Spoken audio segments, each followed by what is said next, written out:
Hi everyone, welcome back to my channel. If you are new here, my name is Tams, and I create content that encourages a well-lived creative life. Throughout the month of October, I have been trying to post a video every day. I'm trying to do the Vlogtober challenge, and on Wednesdays I've been doing a tea chat to let you know how things are going with that, and also to answer your questions. So here we are in week 3. Today, this going up, I believe, will be day 22. So we have about 9 days left in the month, and so far so good. As I expected, the most popular videos continue to be the Hobonichi videos. And then surprisingly, a couple of gardening videos have done well, so that's exciting for me and kind of enlightening. So I do have some more questions from you guys, and I have some notes, so you'll have to bear with me as I refer to those. But I do have a few more questions, and I do encourage you, please continue to ask questions. There'll be one more tea chat video next Wednesday, but we're almost at the end of the month. And who knows what will happen with me and YouTube moving forward. Okay, speaking of Hobonichi, one of the questions I got is what led me to choose the Hobonichi line of planners and journals. So the reason I was exposed to the Hobonichi brand years ago because I really love Japanese stationery, and I was using the Travelers Company products for years.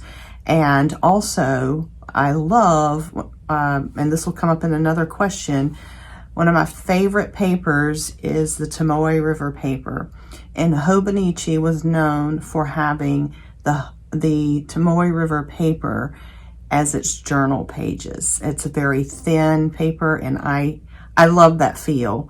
It's not for everyone. Some people don't like the way it feels. Some people think it's too thin. But what first led me to Hobonichi was the paper. And then I tried a couple of the different versions. I tried the Hobonichi Weeks for a while, and I loved it, but it was just a little too small for what I needed.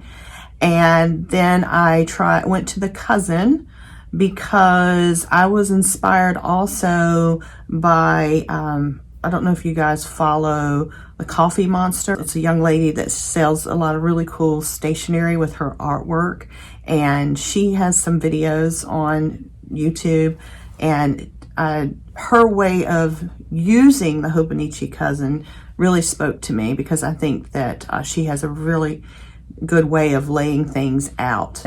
That's pretty much what led me to the Hobonichi brand. I've known about it for years, but I've been more and more gravitating towards it for my main planner and journal combined all into one over the past year, I would say. Okay, will I continue to use my current Hobonichi Cousin setup as a bullet journal going into 2026, or will I try something new?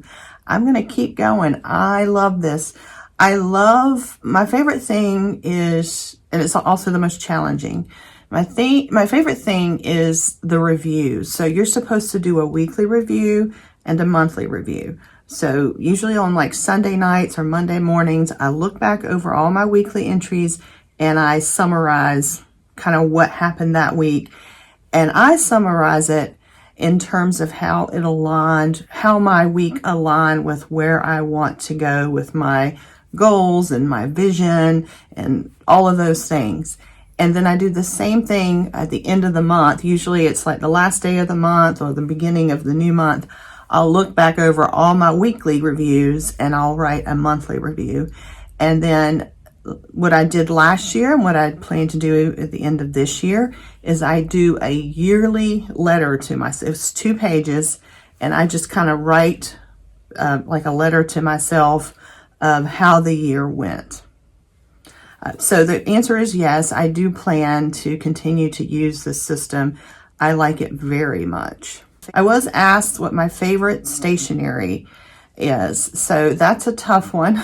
There's so many things. And I don't know if a lot of you guys know, but I did in college, I did a dual major of pulp and paper science and chemical engineering, which is a fancy way of saying I learned how paper was made and how it's made on a huge scale, manufacturing level, and all the ins and outs. And mostly I would love to focus on stationery, but I didn't. Most of my career was focused on industrial papers, so like craft papers and things like that.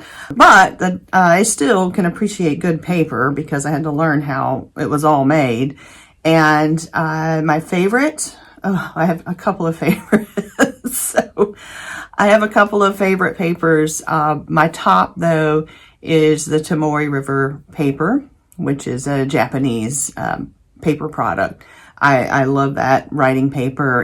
And I just love the thinness of it and how my fountain pen ink, any kind of ink, anything that I'm writing with, I just think it looks good and it feels good to write. I think writing should be a pleasure, not a chore. As far as stationery, my all-time favorite that I keep on hand in my desk at all times is a Crane letter set, and that is a cotton type paper. And I will insert a photo or video of what it looks like into this discussion so you can see what I'm talking about. But I've always kept that on hand because it's just a classic. Favorite pens, I have so many pens, and I have been gifted so many wonderful pens. I would say if you're just getting started though, and you're not ready to get into like fountain pens and all that, because it can be very complicated. My top favorite just black ink pens are like a Micron black fine liner pen. I love those. And then I also love the Sharpie S-Gel pens. The ink just flows very nicely and the casing is a soft and they come in pretty colors. So the fountain pen world, it is its own world, and it would take too long to discuss that today. I also got questions about my letter writing process and do I choose themes for my stationery each month and that sort of thing. Well, let me just say this. So I am a part of a letter writing club that meets either online or in person about 10 months out of the year. And when we meet, every month that we are meeting, there is a theme for that month. Now, it could range from anything like Valentine's to sharing our best tips on fountain pens, or maybe it's a crafty month where we're making something to send to people. So it ranges, but usually at the beginning of the year, we have that all set. We have an agenda for the whole year set by January, and we know what we're going to be doing on the months that we are meeting. So typically though, I love celebrating Valentine's. So I know that during the month of February, I am going to send Valentine cards to all my pen pals. And what I do is I have them shipped out of Valentine's, Virginia, so that they have a postmark. So that is typically just a card that you can get from the card store, and I have them all done. My mother takes them to the Valentine's, Virginia post office, which is not far from my home and where my parents live. And that's one theme that I typically do. Another theme that I typically do is usually in August, we like to celebrate Jane Austen as part of my club. And that's usually the meeting that I take responsibility for. And I either host something or I lead some type of discussion or what have you. So in August, I know I'm going to be doing something Jane Austen related. In October, I like to send owl postcards, and some years I can make it over to Universal and go to the owl post station at the Universal Parks and get the owl post mark on the envelope. Not every year can I do that, but I always send some type of owl post related card for October. and I like to send my Christmas cards in December. So that kind of takes up, that's about 4 months I know that I'm going to be sending cards to people. Other than that, I don't really have a theme. And as far as the process goes, I think I've shared it. Actually, I've been asked this question so many times, and I know I've shared it on Instagram. I've shared it in a, a letter writing meeting, and I think I shared it on one of my vlogs, but I'm not sure. So let me repeat. So when mail comes in, I have a letter writing desk in my front room, my front living room, and I place incoming mail on a certain section of that desk. And then as I sit down and answer the letters, and sometimes it might just be, I send a lot of note cards. So it just might be a response, a thank you, what have you. And I will take the letter and I'll put it in a little sorting cubicle in my desk so that I know that I've responded. And then when that cubicle gets full, I bring it in here into the studio, and I've shown you guys what my little outpost station looks like in here. And if I'm going to save their letter, I will put it in a compartment here in the studio.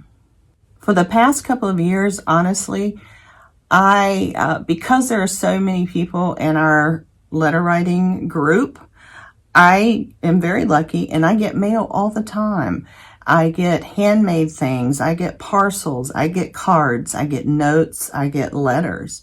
But for the most part, because I've known these people for such a long time, unless we're doing some type of dedicated theme where we partner up with one of our members, I don't do a whole lot of long letter writing. Now, when someone's new to the club and they join, we might exchange a letter that, talks more about what we like and what our hobbies are and things like that. And we try to find some other things that we have in common outside of writing letters, because most of the people in the Tampa Bay Letter Writing Club are here in Tampa Bay. And I have been in that for, gosh, I think 10 years now. Oh, I can't even remember. And so a lot of these people have become good friends that I do things with outside of the club. But mostly I like to send out cards and I like to make zines. I like to share those zines with people in the letter writing club. A lot of them seem to enjoy zines, and that's something we've talked about in our club as a topic. We have several people that enjoy sending postcards. So occasionally if I'm somewhere really cool, I'll get a postcard and send that out. Outside of the letter writing club, I have friends I have met over the years that like to send mail, and I will just respond to that as I can. All right, so those are all of the questions I have for this week. Again, if you have any questions, feel free to drop them in the comments below, or some people are sending me direct messages with their questions, and we can get those answered. And then I have a question for you, my viewers, as I am assessing all this data for YouTube and already making plans for Paper Tams in 2026.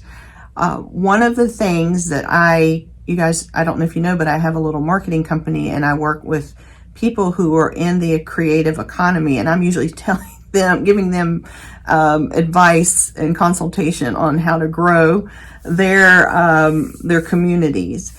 And an area that I spend a lot of time in with my clients, and it's an area that I love, is Substack.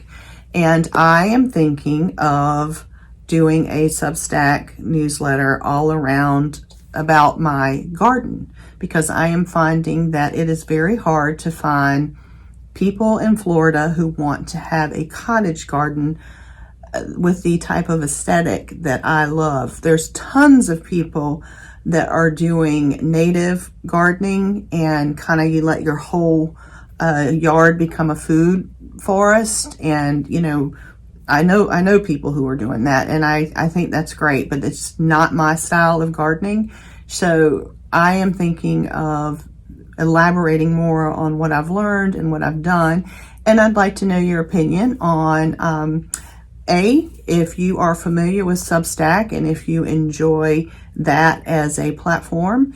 And B, if you would be interested in hearing more about my Florida gardening journey with pictures and exclusive videos. So anyway, that's all we have for today. I will see you in the next video. Bye.